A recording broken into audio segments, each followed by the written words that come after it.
Hello दोस्तों, एक बार फिर से स्वागत है आप सभी का मेरे YouTube channel study with Rahul Uttarakhand में। दोस्तों, अभी तक हम पढ़ चुके हैं परमार वंशीय 37वें राजा अजयपाल के राजभवन के बारे में। दोस्तों, आज हम पढ़ेंगे कल्याणपाल के बारे में। चलिए दोस्तों, टॉपिक की ओर बढ़ते हैं। आज बात करते हैं दोस्तों कल्याणपाल के बारे में। दोस्तों, कल्याणपाल को अजयपाल का पुत्र बताया गया, यानी अजयपाल का पुत्र था कल्याणपाल। इतिहासकारों ने बताया है कि कल्याणपाल अजयपाल का पुत्र है। लेकिन दोस्तों, इतिहासकारों ने यह भी बताया है कि कल्याणपाल परमार वंश का ऐसा पहला शासक था जिसने अपने नाम के आगे शाह लगाने की प्रथा शुरू करी, यानी कल्याण शाह।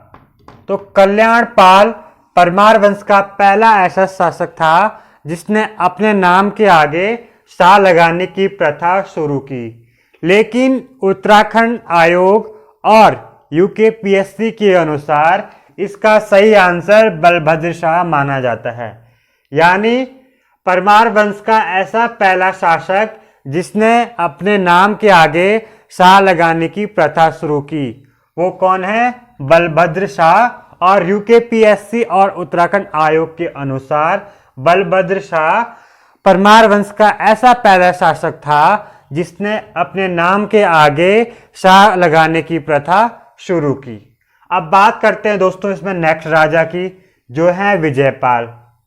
दोस्तों, विजयपाल परमार वंश का ऐसा शासक था, या परमार वंश का पहला ऐसा शासक था जिसने भोट राज्य यानी तिब्बत पर आक्रमण किया। कौन? विजयपाल ने, जो कि परमार वंश का एक शासक है, भोट राज्य यानी तिब्बत पर आक्रमण किया।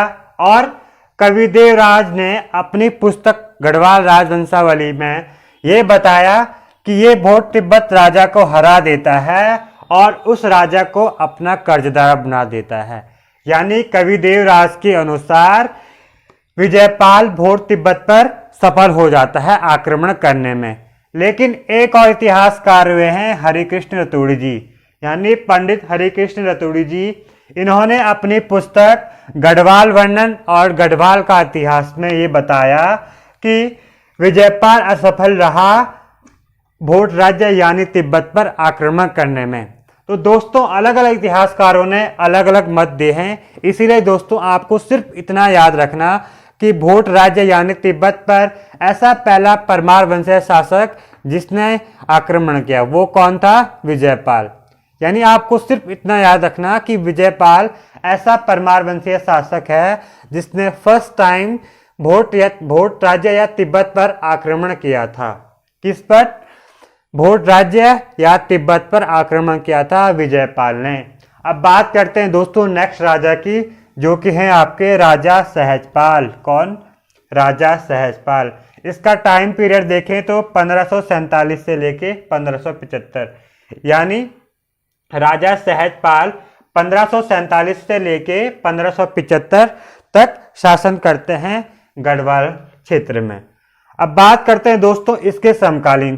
तो इसके समकालीन दिल्ली में अकबर का शासन था। इसके समकालीन दिल्ली में कौन थे? अकबर। या अकबर के समकालीन उत्तराखंड में कौन थे? राजा सहजपाल। दोस्तों, ये राजा दिल्ली में अकबर के शासन होने के बावजूद, यानी संपूर्ण भारत में अकबर का शासन होने के बावजूद भी एक स्वतंत्र सत्ता बरकरार रखने वाला राजा था, यानी इसकी एक स्वतंत्र सत्ता थी। संपूर्ण भारत अकबर के गुलाम होने के पश्चात भी गढ़वाल क्षेत्र में राजा सहजपाल एक स्वतंत्र सत्ता बरकरार करने वाला शासक था। कौन? राजा सहजपाल। अब बात करते हैं दोस्तों इसके बारे में हमें कहां कहां से अभिलेख मिले हैं। तो दोस्तों इसके बारे में बेसिकली हमें देवप्रयाग के रघुनाथ मंदिर से अभिलेख मिले हैं। दोस्तों, इससे पहले मैंने आपको बताया था कि परमार वंश का पहला ऐसा शासक जिसके बारे में देवप्रयाग के रघुनाथ मंदिर से अभिलेख मिले, तो कौन था वो? राजा जगतपाल। परमार वंश का ऐसा पहला शासक जिसके बारे में फर्स्ट टाइम देवप्रयाग के रघुनाथ मंदिर से अभिलेख मिले, जो कि था ताम्रपत्र। अब बात करते हैं दोस्तों राजा सहजपाल। दोस्तों राजा सहजपाल को वंशावलियों में, यानी वंशावली में राजा सहजपाल को परमार वंश के 37वें राजा अजयपाल के पंचम वंशज बताया गया। यानी परमार वंश का 37वां राजा अजयपाल का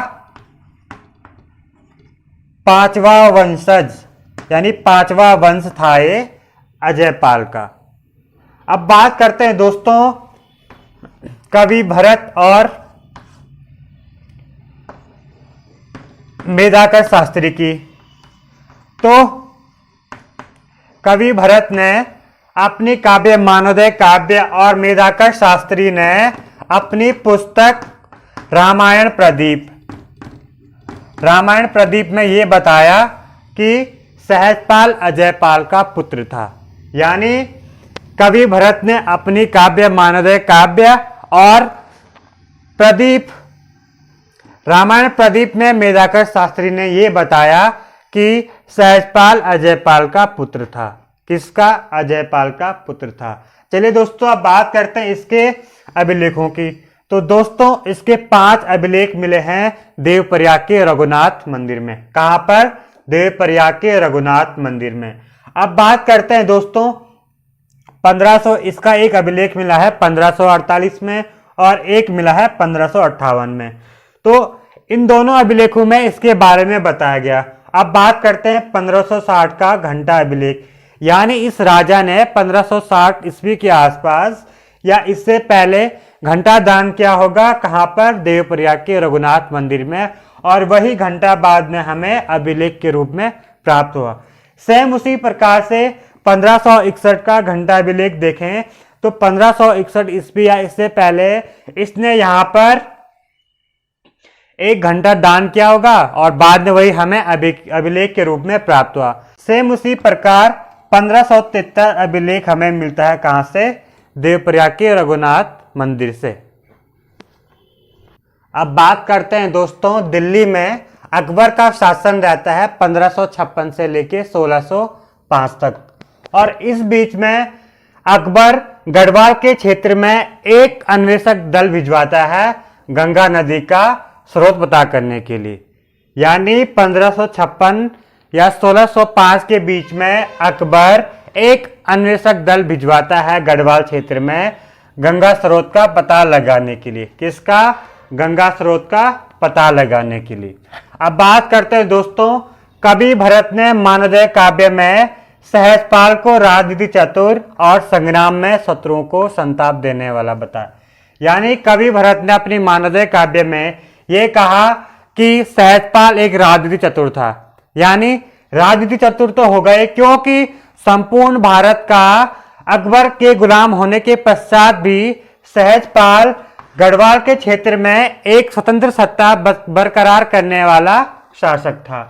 तो ये बेसिकली इसको कहेगा ही चतुर, क्योंकि संपूर्ण भारत में तो अकबर का शासन है, लेकिन फिर भी जो ये आपका सहजपाल है एक स्वतंत्र शासक है। कहां पर? गढ़वाल में। अब बात करते हैं दोस्तों अकबर के समकालीन परमार वंशीय शासकों की।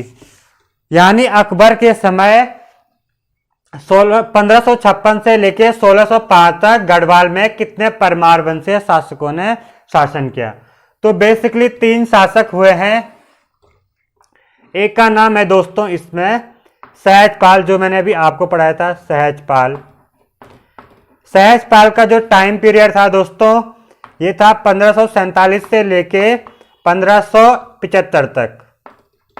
1575 तक। अब बात करते हैं दोस्तों इसमें दूसरे राजा की। तो इसके बाद बलभद्र शाह जो अकबर का समकालीन था। कौन? बलभद्र शाह।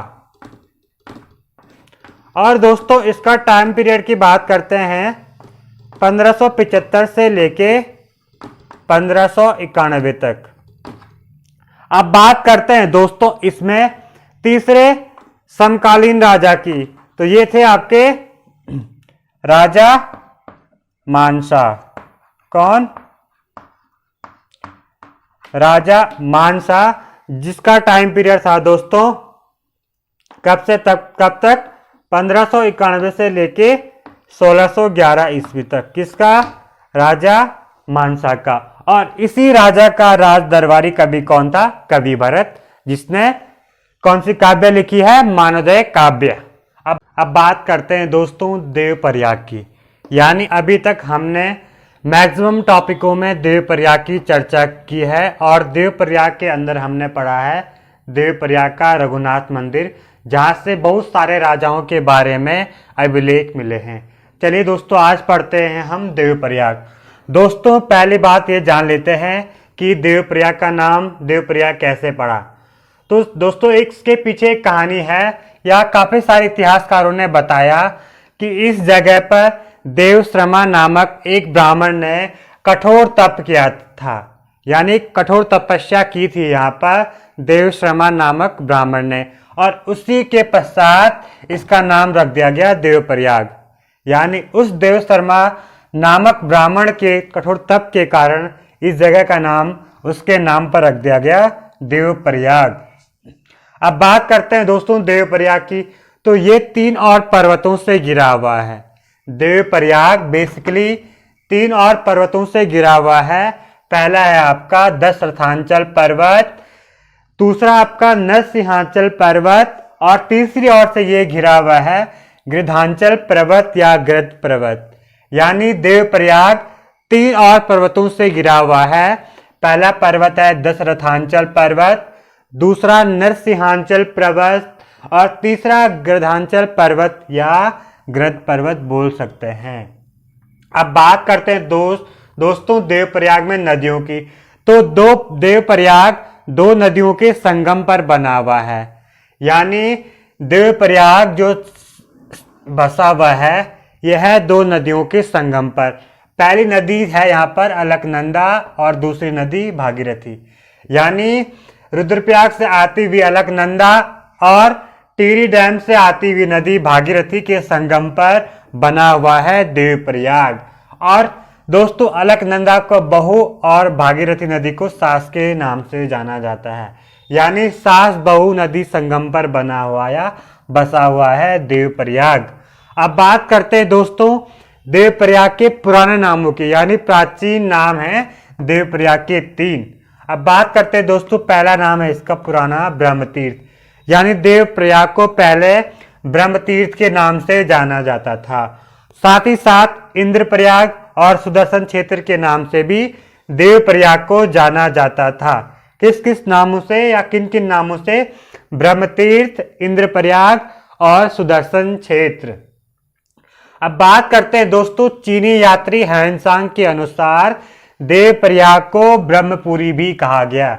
यानी चीनी यात्री ह्वेनसांग ने अपनी पुस्तकों में इस देवप्रयाग को ब्रह्मपुरी भी कहा है। क्या कहा है? ब्रह्मपुरी। अब बात करते हैं दोस्तों देवप्रयाग में 2 कुंड भी उपस्थित थे। यानी देवप्रयाग के पास में ही 2 कुंड थे, जिनमें से एक वशिष्ठ कुंड और दूसरा ब्रह्म कुंड था। यानी देवप्रयाग में 2 कुंड थे, वशिष्ठ कुंड और दूसरा ब्रह्म कुंड। अब बात करते हैं दोस्तों देवप्रयाग से 18 किलोमीटर दूर हिंडोला खाल।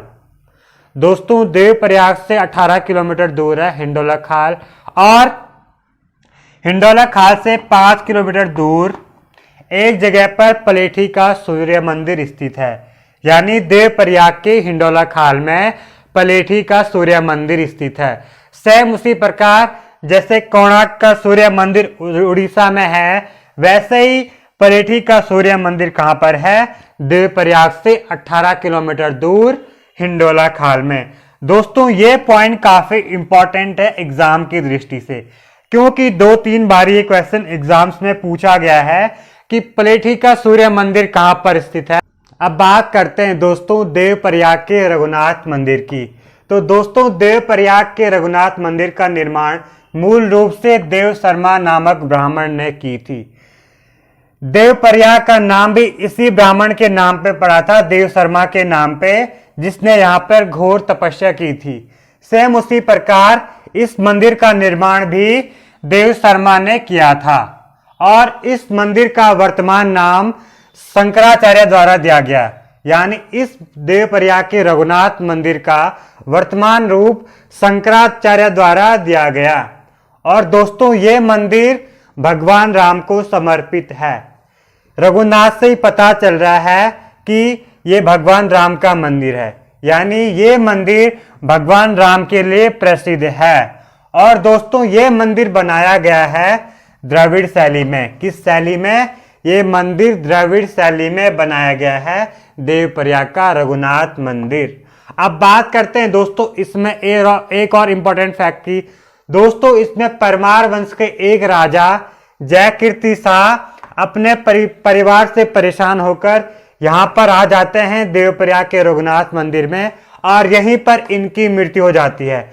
किनकी? जयकीर्ति शाह की मृत्यु हो जाती है देवप्रयाग के रघुनाथ मंदिर में।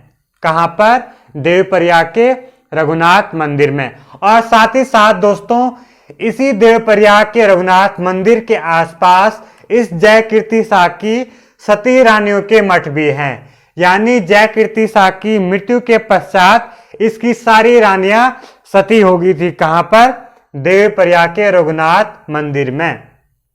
अब बात करते हैं दोस्तों देवप्रयाग के रघुनाथ मंदिर में मिले अभिलेखों या ताम्रपत्रों की। तो दोस्तों जैसा कि अभी तक हम पढ़ चुके हैं कि 1455 ईस्वी में राजा जगतपाल का सबसे पहले ताम्रपत्र मिला है। कहां पर?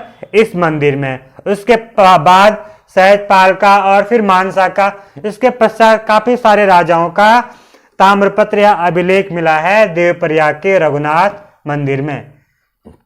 देवप्रयाग के रघुनाथ मंदिर में 1455 में सर्वप्रथम परमार वंश के राजा जगतपाल का अभिलेख मिला, उसके बाद सहजपाल का और उसके बाद मानसा के।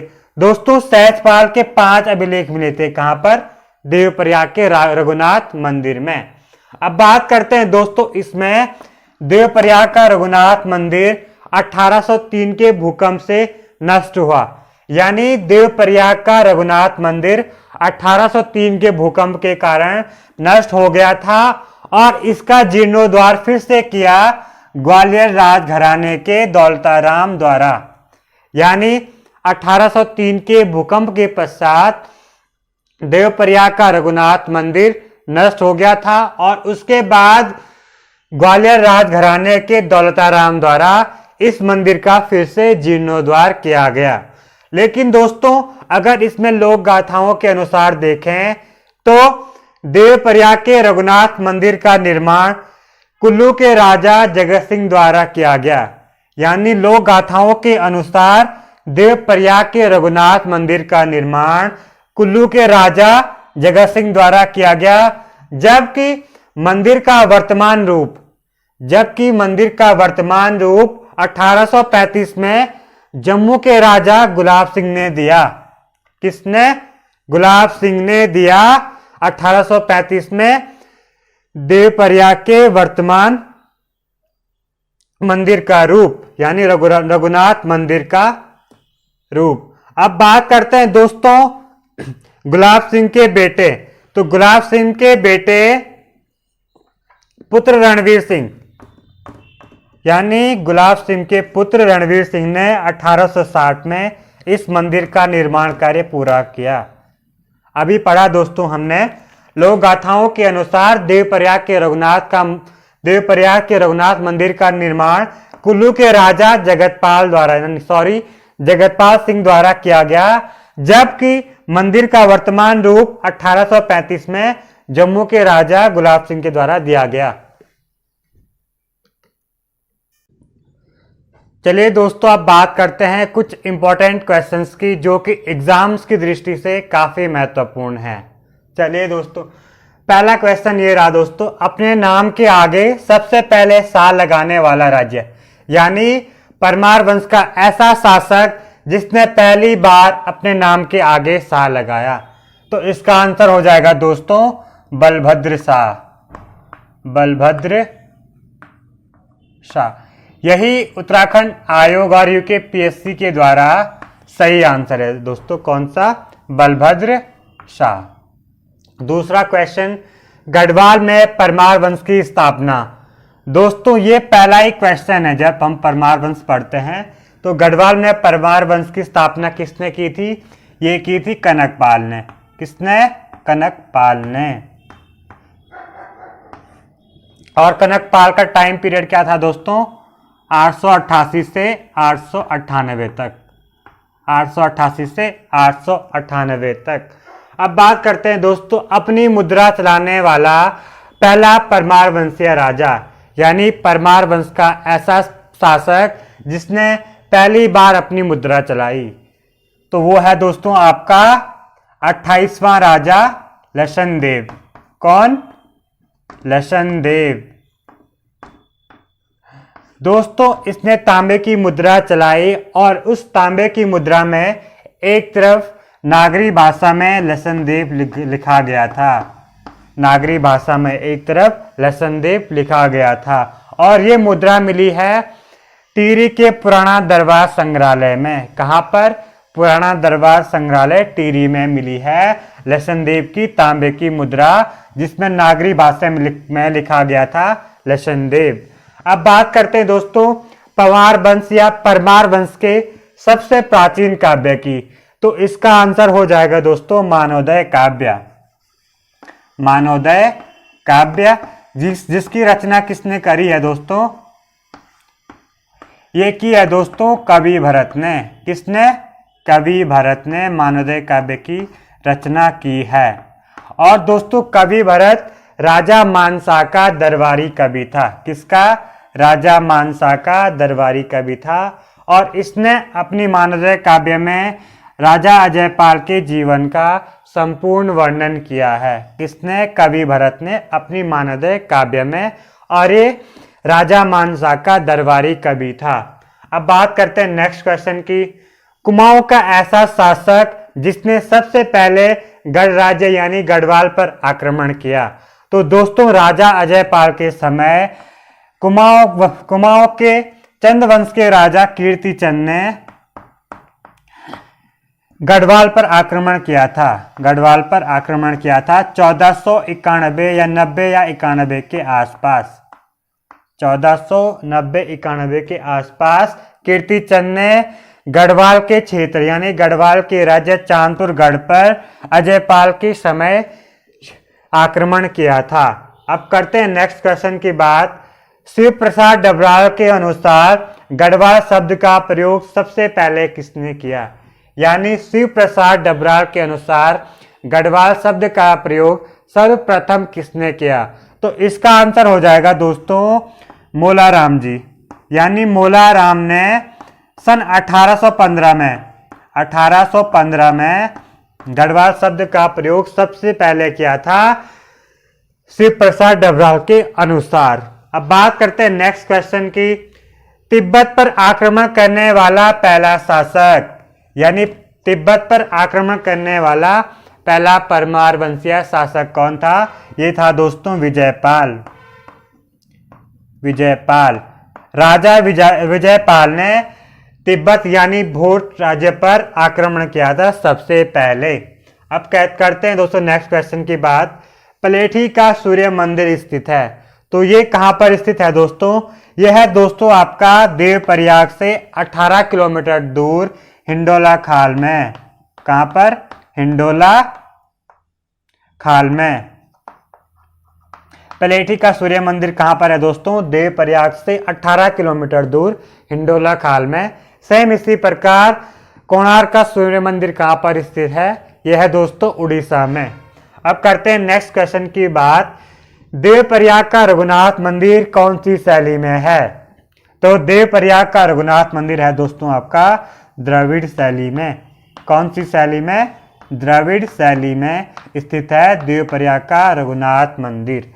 अब करते हैं दोस्तों इसमें नेक्स्ट क्वेश्चन की बात। ये है आपका देवप्रयाग के रघुनाथ मंदिर में किस राजा ने अपने प्राण त्यागे? देवप्रयाग के रघुनाथ मंदिर में किस परमार वंशीय राजा ने अपने प्राण त्यागे? तो इसका आंसर हो जाएगा दोस्तों जय कीर्ति शाह। किसने? जय कीर्ति शाह ने अपने प्राण त्याग दिए थे देवप्रयाग के रघुनाथ मंदिर में। कहाँ पर? देवप्रयाग के रघुनाथ मंदिर में। और साथ ही साथ यहाँ पर इनकी रानियां भी सती हो गई थी। किनकी? जय कीर्ति शाह की रानियां भी सती हो गई थी यहाँ पर। और इनके मठ आज भी मिलते हैं कहाँ पर? देवप्रयाग के रघुनाथ मंदिर में। अब बात करते हैं दोस्तों नेक्स्ट क्वेश्चन की। तो चलिए दोस्तों, ये रहा आपका 11 नंबर का क्वेश्चन। सोम का मांडा कहाँ पर स्थित है? दोस्तों सोम का मांडा देवलगढ़ में स्थित है। कहाँ पर? देवलगढ़ में स्थित है सोम का मांडा। अब बात करते हैं नेक्स्ट क्वेश्चन की। नक्षत्र वेधशाला की स्थापना किसने करी और कहाँ पर की? तो दोस्तों नक्षत्र वेधशाला की स्थापना अगस्त माह में सन 1946 को प्रसिद्ध विद्वान चक्रधर जोशी द्वारा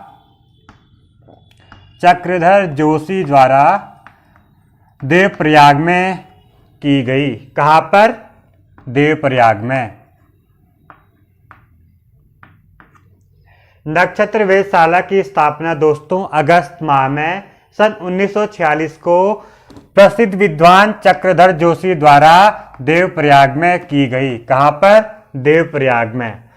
देवलगढ़ शिलालेख में अजयपाल को क्या कहा गया?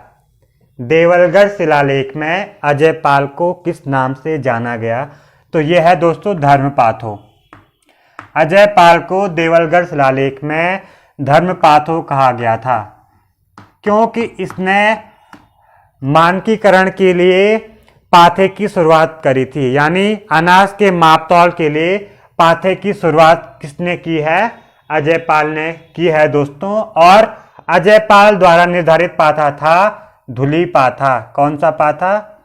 धुली पाथा। और इसी कारण दोस्तों अजयपाल को धर्मपाथो के नाम से जाना गया। अब करते हैं बात नेक्स्ट क्वेश्चन की। सरोला ब्राह्मणों की नियुक्ति किसने की? यानी परमार वंश में सरोला ब्राह्मणों की नियुक्ति किसने की? तो ये की है दोस्तों अजयपाल ने। अजयपाल, जो कि परमार वंश का 37वां राजा है अजयपाल। अब बात करते हैं दोस्तों अकबर के समकालीन गढ़वाल में कितने शासक थे?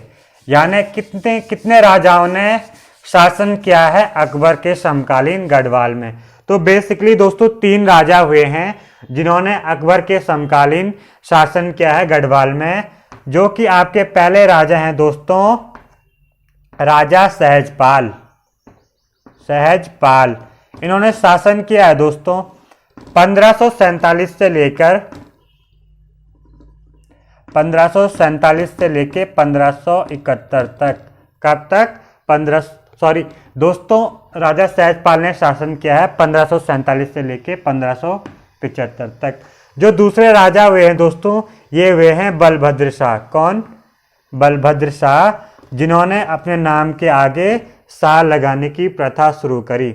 बलभद्र शाह, इन्होंने शासन किया दोस्तों 1575 से 1591 तक। यानी बलभद्र शाह ने गढ़वाल पर शासन किया है 1575 से 1591 तक। उसके बाद जो तीसरे राजा हैं दोस्तों अकबर के समकालीन, वो है राजा मानसा। कौन? राजा मानसा। इन्होंने शासन किया दोस्तों 1591 से लेकर 1611 ईस्वी तक इन्होंने गढ़वाल क्षेत्र पर शासन किया है। इन दोनों के बारे में दोस्तों हम आगे पढ़ेंगे, बलभद्र शाह और राजा मानसा के बारे में। अब बात करते हैं दोस्तों देवप्रयाग स्थित है।